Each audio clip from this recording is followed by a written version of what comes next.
Северная точка Башкортостана граничит со Свердловской областью и Пермским краем. Население более 15 тысяч человек. Все это сухая статистика из информационного справочника.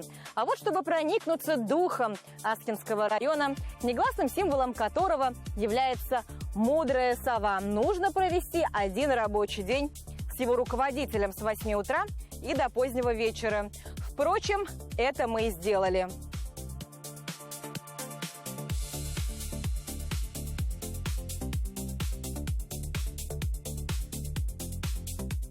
Собрать коллег, сверить часы.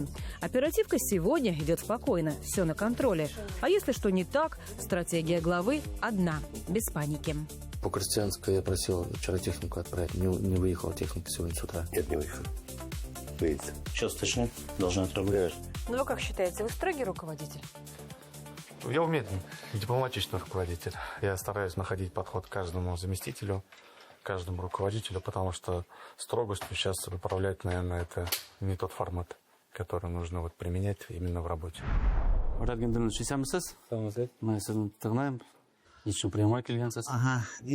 Мен Ешаем Мия, деревня Янову, Аскын района. Вот мне возник вопрос. Но деревня Кошлоилгадан и безден юл Олоилгага юг.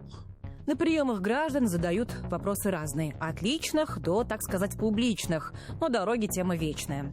Финансирование предусмотрено на основной год 27-й, а объект будет переходящий. То есть, в этом году начнем ремонтировать, на следующий год, получается, продолжим. Потому что там большое финансирование требуется, но мы будем сейчас все делать для того, чтобы отремонтировать. Этим летом впервые тренировочные сборы в воде. В бассейн запустили школьников. Пусть не бродят по улицам, а плавают. Тренер говорит, недели хватит, чтобы доплыть, пусть не кролем, но от бортика до бортика. Главное вовлечь детей в спорт. У нас это только один из видов. У нас здесь хорошо развито дзюдо, куреш, значит, и все виды, там, баскетбол, футбол, волейбол. И здесь самое главное, чтобы дети были физически подтянуты. А мы знаем то, что плавание – это очень полезно, вид спорта. А ваши дети ходят в бассейн? Ходит, у меня дочка здесь, он плавает, я вижу. Подойдем, давайте не спросим, как ей нравится. Привет, как дела? Нравится? Ладно, молодцы. Вот, кстати, Рамиль Ринат, тренер наш по программе «Сельский тренер», он здесь уже более 8 лет работает. Фок-Батыр – это и спортзал, и патриотический клуб, и соляная комната, которую открыли в ковид. У нас здесь пусто не бывает, даже по стенам можно сказать, потому что какой актив бывает, видите, стены пошарпанные. Мы сейчас будем на 10 дней закрываться, и в рамках этого все будем приводить в порядок, чтобы это... И каждый год вот так у нас проходит. Каждую неделю есть часы генеральной уборки. У них прям целый день, они занимаются только приведением в порядок. Денис Юсупов до руководства районом работал в администрации главы республики в части взаимодействия с муниципальными образованиями. 5 лет стоит у руля Аскинского района сам. Взял штурвал молодым и признается, иногда штормило, но время научило держать баланс. Я, наверное, не месяц, я, наверное, 2 месяца все понимал, куда я попал. На самом деле, на первом этапе, несмотря на то, что я работал с муниципалитетами, с главами районов, но все равно, когда ты управляешь сам, это совсем другое. Первый год, наверное, это самый такой год непростой, сложный, а потом уже постепенно уже учишься на своих ошибках, учишься общаться с людьми.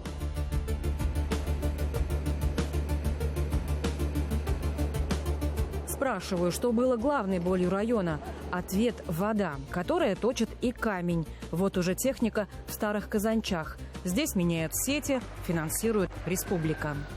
Задача стоит в том, чтобы у нас до конца года полностью обновить систему водоснабжения, потому что очень много обращений у нас здесь было от жителей, потому что здесь своего дебита воды скважинных не хватает.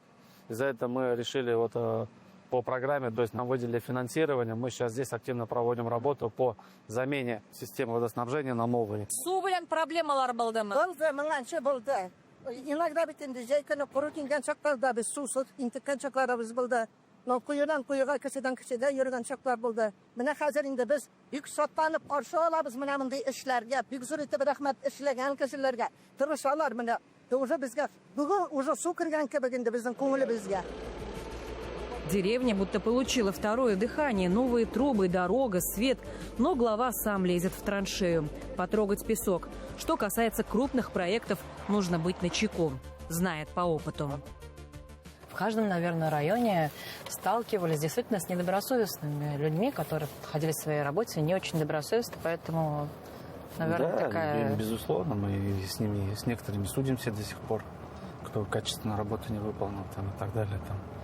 И все-таки мы должны понимать вот изнутри, что везде весь процесс работы налажен. Потому что в одном месте они могут нам показать красивую обертку, умалчивая о проблемных вопросах, да, а потом уже, когда срок сдачи настает, они начинают об этом вопросе говорить, а уже у нас мы время упустили.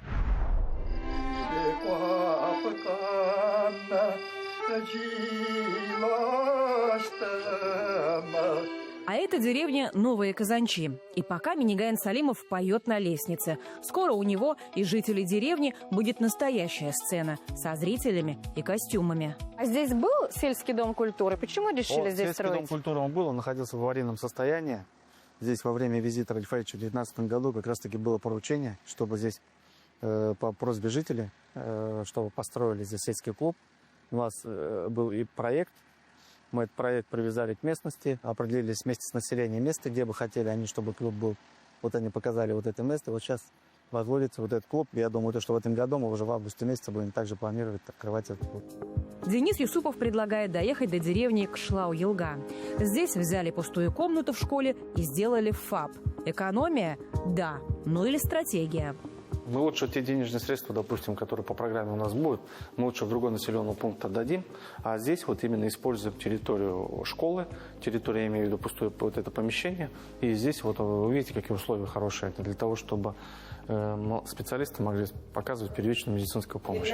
И будет уже? Конечно. Это центр. Сюда вот люди приходят в сельсовет, через дорогу в магазин, за внуками приходят в школу. И вот для этого они сразу заодно будут медосмотр проходить.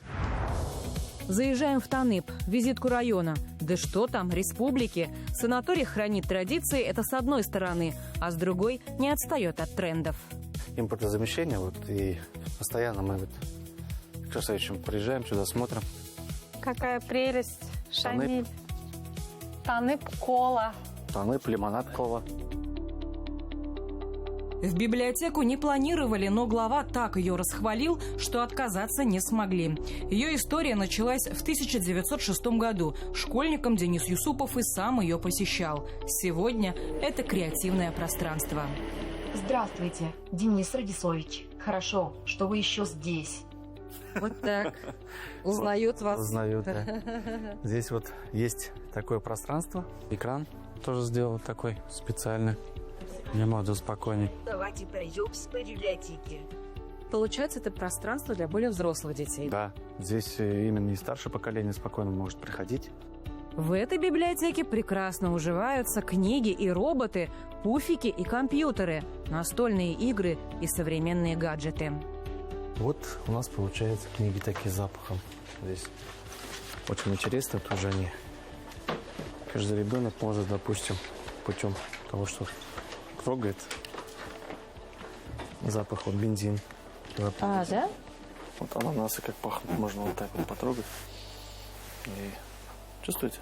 Угу. Да, чувствую. Как и любой район республики, Аскинский помогает СВО, гуманитарные грузы, поддержка семей и, конечно, память, чтобы не забывали, как наши парни встали защищать страну. В рамках программы ППМИ у нас в Парке Победы поставить вот такой постамент. Постамент будет у нас как раз символизировать нашего современного воина в лице наших ребят, участников специальной военной операции. И дань уважения прошлому на заднем фоне будут ветераны Великой Отечественной войны. Рассказал глава об интересном случае. Перепутали коробки с гумкой. Хозяева нашлись, да еще и оказались братьями. Война войной, а чудеса бывают. И в итоге они оказались троюродные братья. Да, как интересно. Они друг друга не знали. Ты откуда? Из Аскина, я тоже из Аскина. А с какой деревни? С такой-то. А вот эту знаю, конечно, знаю. Это моя тетя. Как тетя? Получается, они просто вот вдвоем уже воюют, контрактная служба там. Сейчас вообще вот очень близко общаются. Это их коробки, получается, перепутали, да? Да, между собой. Готовы к кратким вопросам и кратким ответам? Готов. Какими качествами должен обладать человек, занимающий вашу должность? В первую очередь порядочность, открытость, чтобы не каким-то лицемером был, чтобы старался решать нужды людей, помогать, поддерживать людей во всем. С какими жалобами к вам чаще всего обращаются жители вашего района? Обращений очень много. И все обращения мы стараемся решать по мере возможности. За что чаще всего вас благодарят жители вашего района? За элементарные вещи, за открытость, за общение, за то, что мы стараемся каждым днем сделать их жизнь лучше, за то, что мы им помогаем, поддерживаем. С чем ассоциируется для вас Аскинский район? 3 слова. Родной дом, родители, моя малая родина. И ваши пожелания жителям вашего района? В первую очередь я хочу поблагодарить жителей района за то, что они всегда поддерживают, помогают, искренне видят изменения в районе, и их добрые пожелания для нас это является хорошей поддержкой и альтернативой. Я хочу пожелать им всем успехов, благополучия, скорейшего завершения специальной военной операции, возвращения наших ребят живыми, здоровыми и обязательно с победой. У каждого района своя земля, а общее – это люди, забота о них. Дворцов никто не обещает, но главное же не проезжать мимо дорог, клубов и дедушек. Важно замечать каждый камушек, и только тогда, стоя на земле, можно сказать «я тут свой».